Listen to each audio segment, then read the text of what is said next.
Hello everyone. Today I'll be discussing Emma Annotated, originally written of course by Jane Austen and published in 1815, but this particular edition of the novel comes with the text on the left-hand side, while also providing annotations by David M. Shapard on the right, and was released in 2012. This annotated edition rests among the group of Austen's works that Shapard has annotated, with Pride and Prejudice arriving first in 2007, Persuasion in 2010, Northanger Abbey in 2013, and Mansfield Park in 2017. I say this because it implies, along with Shapard's rigorous background in European history, that this annotated Emma would see him working rather easily through the material, with some understanding of how to balance annotations, as well as a thorough enough appreciation for Jane Austen for us to trust him on the journey. The annotations rest comfortably between the layman and the academic reader. For the former, many would prefer not to have the historical context, and would like a lighter read, perhaps on Kindle, to take with them. Mostly these days I suspect that the musicality of Austen's language, its satirical raising of its pitch in the middle of the sentence, only to drop down with the most dainty of landings, would be best suited for audiobooks, and to add annotations would only gunk up the works.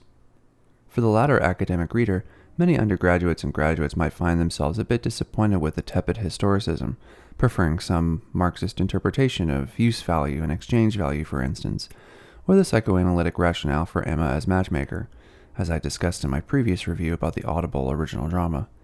For those readers, a Norton Critical edition may be the best bet. For myself, having been reading Emma as my first Austen novel, I think it suits my partner and I just fine. My wife gave this to me as a Christmas gift, and we have been reading the novel together, roughly a chapter a day. There are 3 volumes in Emma, each with approximately 17 or 18 chapters. Combined with the annotations on the right-hand side, the novel balloons to 860 pages. That's quite a lot of Emma, and quite a lot of Shapard, so I think that some pacing is in order. We should begin by saying that finally I can read and understand Jane Austen fully. It has only taken me my adolescent age twice over to let the details sink in. There might be a couple of reasons for this. Firstly, it is the combination of difficult word choice with sentence length. Her sentences can balloon to whole paragraphs, but within these paragraphs too, the subject of them can fluctuate between several characters, presenting a startling grasp of psychological insight. Jane Austen is not only observant, she's layered as well, with lines speaking towards multiple purposes. For what it's worth, I'm glad that I can die knowing that I read Austen, understood her, and cherished her a great deal. I can see Emma as such a cathartic character to attach oneself to. At one point, when Harriet is worried about Emma's statement that she will never be married, Emma is optimistic, pointing to the various ways that she will be able to occupy her time, denying her stance as an old maid like that of Miss Bates. I found her optimism simultaneously refreshing and naive. Her approach to life with all its pleasures, with one supplanting the other as her body ages and decays, is something I, too, hope to emulate as time goes on. Her unwillingness to come to terms with the delicate state of her relationship to her father, Mr. Woodhouse, who adores her, yet will one day die, leaving her bereft of her duties at Hartfield, forcing her into marriage in subservience to some man or other, gave me this terrible feeling, one that had not dawned on me were it not for Shapard's explanations, and such an annotation, about how wealth and power were shifted upon Mr. Woodhouse's death. To me, a moment like this is the intersection of the best parts of the annotated edition. It highlights the gravity of a situation I knew little about, adding a bittersweet response to my reading of a character I wanted both to envy and dismiss. I imagined that many women who read Emma contemporaneously would find her speeches and her discussions cathartic as well. Emma lays waste to Robert Martin, circles around calling him a brute and an idiot in such a public manner to Harriet that I think many women of the time would be castigated for saying these things in public or private. Another excellent detail of the annotations is Shapard's inclusion of some phrases from Austen's letters, reifying the characterization of Emma from Austen's own personality. Austen, it seems, could be quite scathing in her comments of others, deliciously so. Some aspects of Emma will always be timeless, it seems. When Mr. John Knightley arrives with Isabella, Emma's older sister, Emma keeps the peace between the family members by not speaking up about some cutting remarks made about Mr. and Mrs. Weston. Anybody who has been involved in family, particularly introverted and shy members of a family, will understand this decision perfectly. In some unfortunate ways, Emma feels conservative. Many of the problems of the novel begin with Robert Martin being rejected by Harriet, two people who are a good match based on their class, and in doing so create a tangent universe where all kinds of poor choices surface. Eldon for Emma, Frank Churchill for Jane Fairfax, Harriet for Frank, and then Harriet for Knightley. Of course, some of these end up occurring into the eventual delight of their audience. The characters find Frank and Jane's clandestine engagement inappropriate, but they eventually relent and hope that some of Jane's gentility will mature the erratic and wild Frank. In contrast, though each character has opinions of who wins the engagement between Knightley and Emma, what we see in Emma's eyes is the hope that she will be elevated from wit into wisdom. Once Mr. Weston has her child, and Harriet reunites with Robert Martin, we can see that the tangential universe closes, where order and security is restored, and each is provided happiness through the marriage plot. One wonders if Austen's single-handed work on the marriage plot was due to her own desires to be married, but failing to do so because of a lack of financial resources. In her novels, she plays out a fantasy of what her life could have been. The question of money has once again become topical. The financial underpinnings of Austen's novels are alarming, with the discussions of gentility and inherited wealth especially speaking to us in the 21st century as being incredibly undemocratic. However, as economic thinkers like Thomas Piketty have written, the world does seem to be returning to a 19th century age, whether in Austen's England or in an American Gilded Age. Questions of inheritance have taken the place of the 20th century post-war world, which now seems more like a fluke in the history of wealth distribution. I say wealth explicitly. As some of the richest members of society, Emma is mistress to Harfield and oversees the dealings of the household.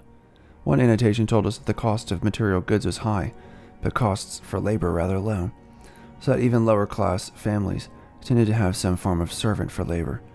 Will the world see the return of governesses, as the quality of education by AI will be so poor that wealthier families will resort to part-time teachers, who must cycle between families, offering lessons and guidance, thus ensuring that a handful of elite families are given the most attention, while a basic level of education rots underneath? Will we also see the return of an irksome age of difference in marriage, where it takes a man half his life to earn enough money to marry a woman half his own age? When Knightley speaks to having fallen in love with Emma at 13, we cannot but squirm in our chairs. If the post-war 20th century period was indeed a fluke, rather than the norm for economic development in human history, we may see the return of sugar daddies, who spend elaborate sums on silly and pretty young women as a transaction for their appearance, among other things, while more sensible and older women grow even more invisible, much like Miss Bates or Mrs. Dashwood, widowed or divorced in their 30s and 40s. I find this state of affairs very alarming, for men and for women. Let's talk about those annotations. Not all of Annotated Emma is perfect. Some annotations are of rephrasing or defining supposedly difficult words, when any veteran reader in general or specialized reader of the 18th and 19th century, or who happens to know a great deal of the King James Bible, will understand perfectly what David M. Shapard clarified. And content as well, to tell me that the garden is the place where vegetables are grown, can sometimes feel pedantic. I suppose for such a general reader, it is difficult to say what readers know these days, and so Shapard worked, not only to fill the right-hand side of the page as much as possible, but also to address multiple readers of varying levels. More often than not, however, it is in our favor. Already many of the annotations have been useful beyond this novel's immediate perspective. One such mentioned the predominance of adoption and the difference between children, bastard children, natural-born children, the kinds of discussions which became immediately beneficial when my wife and I decided to watch again the BBC miniseries of War and Peace, where Pierre Bezukhov is described as a natural-born child, a phrase we caught on to, this time, immediately. Their further clarification later in the episode, that he was illegitimate, made us angry, because we now felt it to be redundant. Another such useful historical annotation was the fact that horse-drawn carriages had a maximum limit before the horses needed to rest and feed. 10 miles or so is the length Shapard describes. This explains how Pierre, once again in War and Peace, must rest his horses, and in doing so meets up with a Freemason, changing the course of his life. By the time the novel was finished, not only did I have a firm grasp of Emma, having watched the 2020 film, listened to the radio drama, and read the novel, guided by Shapard's annotations, but I also received such a history lesson that I would actually suggest that this book feels necessary to an undergraduate syllabus of British literature. I think the amount of economics, social history, fashion, and geography present in the annotations is, by 860 pages, breathtaking.